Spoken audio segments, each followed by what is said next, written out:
자, 이제 본격적으로 시작하겠는데요. 그 주택관리업에 대한 주요 핵심 업무를 제가 세 가지로 나눠놨어요. 처음에는 공실관리, 공실임대관리죠. 공실임대관리, 그리고 연체, 수공관리, 그 다음에 시설관리, 이렇게 세 가지로 나눴는데 각각 분야에 대해서 한번 가볍게 짚고 한번 넘어가 보시자고요. 보시면 먼저 이제 공실관리. 공실관리에서 가장 중요한 게 무엇이냐? 공실 최소화를 위해서 평소 임대 전략을 수립해야 된다. 이게 무슨 얘기냐면요. 자, 그 주택 임대관리 업자들도 업을 영위하는 사람들도 많겠지만 또 그 경쟁이 되는 임대인, 본인들이 직접 관리하는 물건들도 상당히 많겠죠. 그런 물건들이 시장에 쫙 나옵니다. 나오는데 어느 정도 내용 연수라든지 건물의 그 상태 그런 거에 따라서 가격이 형성돼 있겠죠.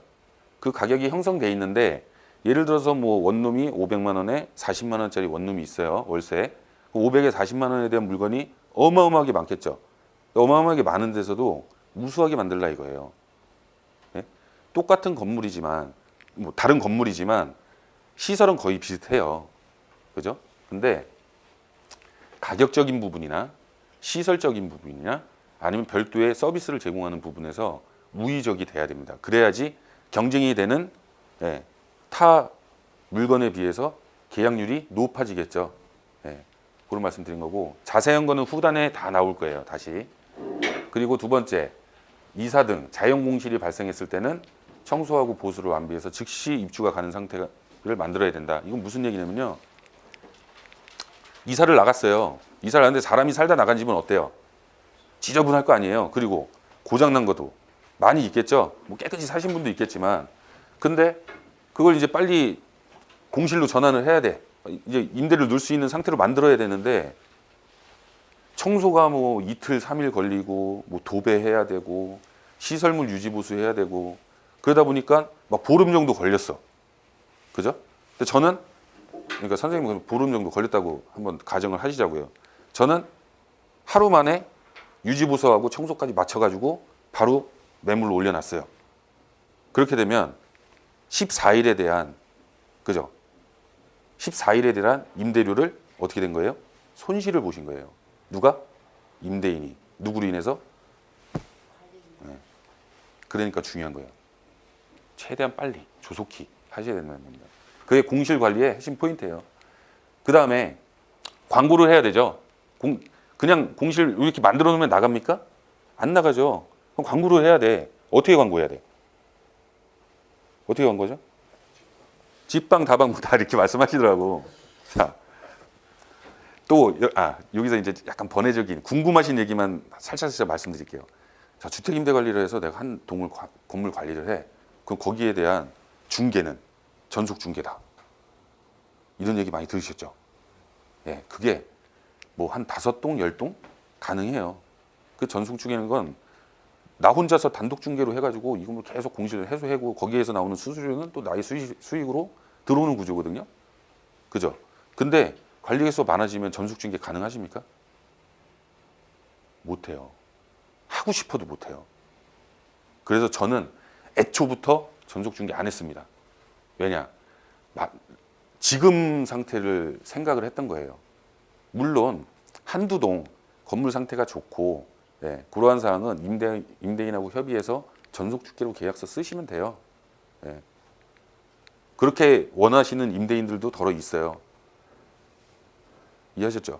근데 굳이 전속 중개로 해가지고 그런 수수료, 중개 수수료에 대한 수익을 구상을 하셨다면은 일단은 지금 한보 후퇴를 해두세요. 그게 왜 중요하냐면요.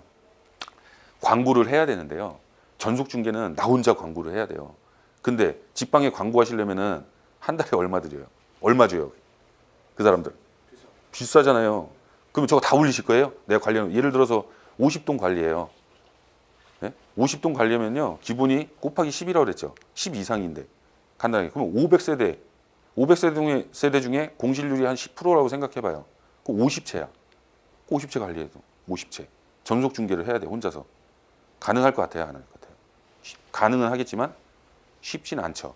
그리고 전속 중개를 하면 타 공인중개사 분들이 제 물건에 대해서 관심을 가져야 안 가져요? 안 가져. 도태됩니다. 그 지역에서.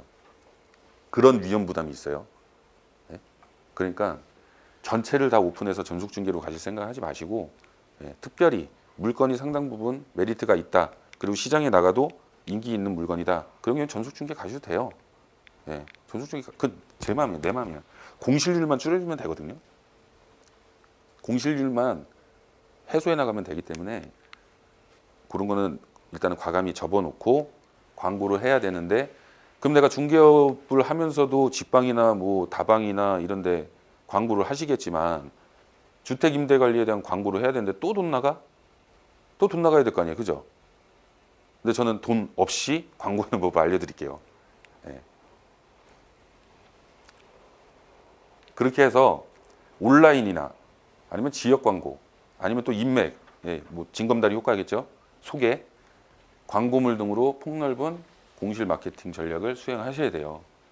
나 혼자 이 공실을 해소한다고 하시면요, 고되실 거예요. 힘듭니다. 힘드실 거예요. 자, 다음은 수납하고 연체 관리죠. 당연히 입금되는 부분하고 연체되는 부분에 대한 관리고, 두 번째는 연체율이 증가하면 어떻게 되죠? 임대업의 영향이 커요. 돈 안 들어오니까, 그죠? 그래서 상습 연체자들, 악성 임차인이라고 표현을 하죠. 그래서 연체율에 의해서 연체 임차료에 대한 협상을 높여라. 이거는 사실상 희망 사항입니다. 뭐 일본 같은 데서는 임대차 계약하는데 밑에 그 차임에 대한 연체 요율을 뭐 기재해서 당연시 내는 걸로 이렇게 돼 있는데 우리나라는 이거 안 되죠? 아직까지는. 그리고 악성 영체자는 내용 증명 발송이나 명도 절차에 대한 고지 이런 걸로 인해서 항상 내가 관리되고 있구나, 이 사람이 나한테 고지 업무를 하고 있고 나는 내야 될 의무가 있구나, 이런 그런 인식을 심어 주셔야 됩니다. 고압전에 가서 만약에 제가 임차인이에요. 그 선생님이 임대인이에요. 임대인인데 제가 월세 40만 원에 살고 있어요. 근데 한 달 안 냈어. 못 냈어. 지금 힘들어서 어려워가지고. 선생님 저한테 전화 주실 거죠. 월세가 연체됐습니다. 납부해 주세요.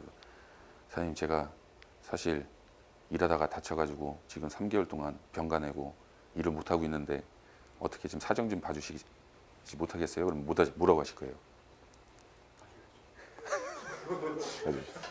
감사합니다. 감사합니다. 자, 2달째 됐습니다. 그럼 40만 원이 어떻게 돼요?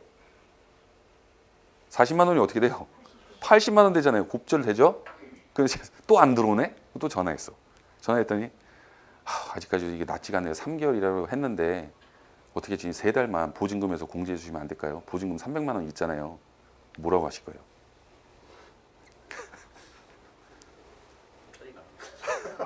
뭐라고 하실 거예요? 우리나라 사람이 이렇게 마음이 약해요. 근데 안 돼요. 당신 뭐 빚내서라도 내. 그러면 어떻게 돼요?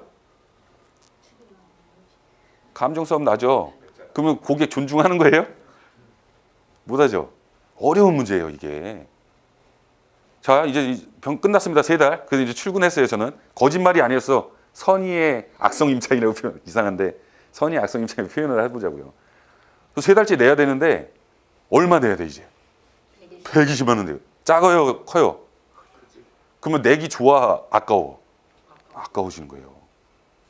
그러면 지난달에서 보증금에서 공제해 주신다고 그랬잖아요, 여기 우리 사장님이. 그럼 이번 달에도 공제해야지, 이렇게 되는 거예요. 그러다가 한 6달 정도 연체했어요. 그러면은 240만 원이죠. 이제 60만 원밖에 안 남았어요. 근데 계약 종료일은 아직 한 5달 남았어. 6달 남았어. 6개월 됐는데. 그럼 이제 보증금 어떻게 돼요? 없어지기 일보 직전이죠. 보증금은 차임이 아니에요. 보증금도 보증금은 월세로 공제할 수 있는 저게 아니에요. 돈이 아니에요. 보증금도 차임에 포함이 돼 있어요. 우리 민법에서 보증금도 월세도 다 차임이라고 표현을 하잖아요. 그죠? 그죠? 전세? 그러면 전세는 뭐 차임 없습니까? 보증금이 차임이잖아요. 그죠? 그렇게 설득을 해야 돼요. 보증금에서 공제는 원칙적으로는 안 되는 게 맞아요. 이해하셨죠? 나중에 돈 받는 법 알려드릴게요. 알려드리고 이상하네 또 이 사채 무슨 이런 업자로 그죠? 예. 돈 잘 받을 것 같이 생겼어요? 예? 가면은 제가 선례를 좀 많이 알려드려 볼게요. 자, 그런 상황입니다. 예, 그래서 이 내용을 쉽게 표현을 하면요, 고지 업무예요. 고지 업무. 돈 내야 돼. 돈 내야 돼. 근데 돈 내야 돼라는 소리를 안 하면 안 내요. 예. 우리나라 문화가 이상하게 그래. 대한민국 사람들이. 근데 재밌는 건요, 뭐 외국인 근로자들 많이 오잖아요. 당지도 상당히 많거든요. 뭐 우즈베키스탄, 카자흐스탄, 저희 예멘, 뭐 난민 애들 제주 왔잖아요. 그전에 예멘에 저한테 형님 하는 애 동생 하나 있어요. 걔가 막 우즈베, 카자흐스탄 애들 다 데리고 와서 형님 방부해줘 막 이런 애들이 있어. 네, 우량 임차인이야 걔도. 네. 자, 그런 사람들 있잖아요. 특히 중국인들 월세요 하루도 안 밀려. 네. 그 우리나라 사람들요. 예를 들어서 뭐 보증금 500에 월세 40만 원짜리 방을 줘야 되는데 아 보증금이 부족해요. 한 100만 원에 월세 조금 올려드릴 테니까 한 뭐 42만 원에 안 될까요? 이 얘기하죠. 그러면 돈 올라가니까 덜컥 줘버려요. 냅니까 안 냅니까? 안 내요. 그럼 마이너스야 임대인한테. 근데 우리나라 대한민국 문화가 그래. 문화가 신기해요. 아주 전국 방방곡 어딜 가도 다 그래 다. 예. 근데 그런 외국인 노동자들이 있잖아요. 걔네들 저 보증금 30만 원 받아요. 월세는 25만 원. 걔네 안 좋은 방 쓰니까 당진에서. 근데 한 달도 안 밀려. 하루도 안 밀려. 그날 되면 또 걔네 계좌 거래가 안 되는 친구들이 많죠. 예. 돈 들고 옵니다. 가스비하고 주섬주섬 갖고 와요. 예. 그리고 와가지고 돈 내고. 그런 외국인들은 법적인 문제가 없어요. 예. 굉장히 자기들이 체류하는데 문제가 많이 생길까 봐 그러는 것 같아요. 실제로 그런 경우 있어요.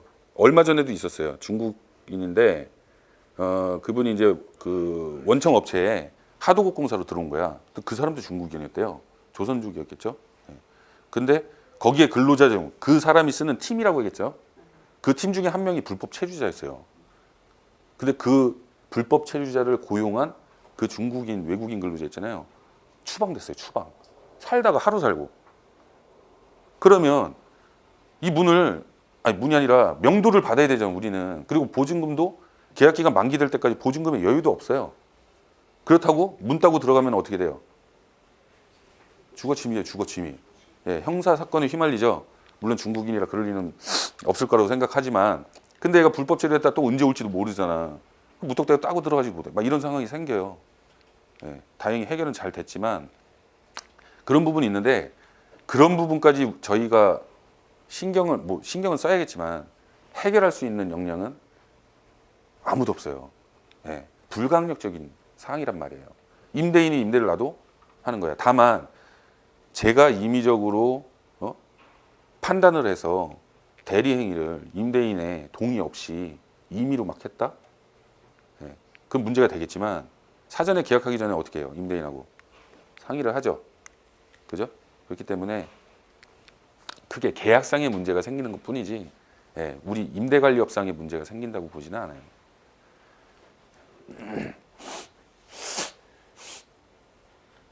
시설관리. 그래서 임차인 민원 접수 시 아까 말씀드렸죠. 처음에 즉시 조치 취해야 된다. 왜?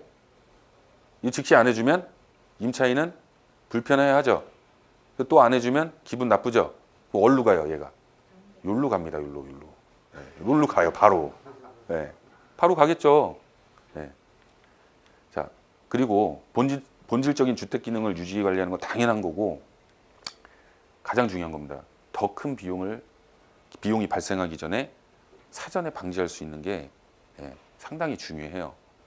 예. 무슨 얘기냐면 한번 이렇게 건물에 갔는데 주차장에서 물이 똑똑 떨어져. 그럼 내가 그냥 뭐 임대해서 사는 집이면 신경 안 쓰고 이렇게 가죠. 근데 제가 봤는데 물이 똑 떨어지는데 뭐지? 들 떨어지네. 그냥 지나쳤어. 그 다음 날 왔더니 똑똑똑똑똑 떨어져. 예. 그래서 이게 뭐지? 이제 해빙 기간이라 뭐 위에 얼음이 녹아서 떨어지는 건가?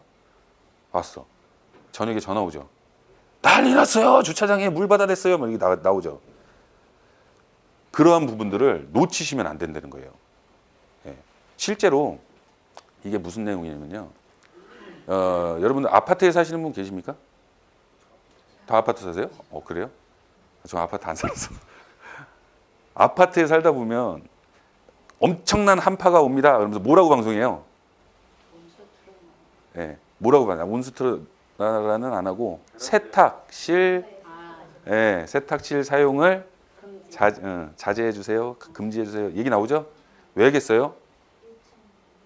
급수 라인은요 상시 흘러요. 사람이 쓰기 때문에. 옛날에 우리 시골집에 살 때 물얼지 말라고 톡톡톡톡 해놨지. 사실상 요즘에는 뭐 그렇지 않죠. 또 아파트 같은 경우에는 중앙난방이잖아요. 그죠? 안 터져요. 근데 세탁실은 어때요? 쓰다 안 쓰다, 쓰다 안 쓰다 그러죠. 예. 그러니까 물 사용량이 많아요, 적어요? 적죠. 그러면 고인물이 있을 수 있어요, 없어요? 항상 흐르는 게 아니니까. 있겠죠. 그 고인물이 만약에 결빙이 됐어요. 그 다음부터는 순식간이에요. 물이 처음에 얼기가 어려워서 그렇지 처음에 얼잖아요. 물이 흘러수록 침이 계속 생깁니다. 그러다 배가 막았어요. 예? 배가 막으면 어떻게 돼요? 계속 물 쓰면 쭉쭉쭉쭉 얼다가 나중에 역류해 버리는 거야. 집 베란다에서 막 물 나오고 막 세탁기 물 퐁퐁 냄새 나고 막 그런 거예요. 예? 그러면 그거 해빙하려면 본인이 합니까? 할 수 있어요? 업자 불러야겠죠. 예, 업자 부르면 해빙 작업 얼마 할 것 같아요? 요즘에 한 50만 원 더 받아요. 50만 원. 해빙 작업비가 누수 작업 뺨쳐요. 고가의 비용이 나온다 이거예요.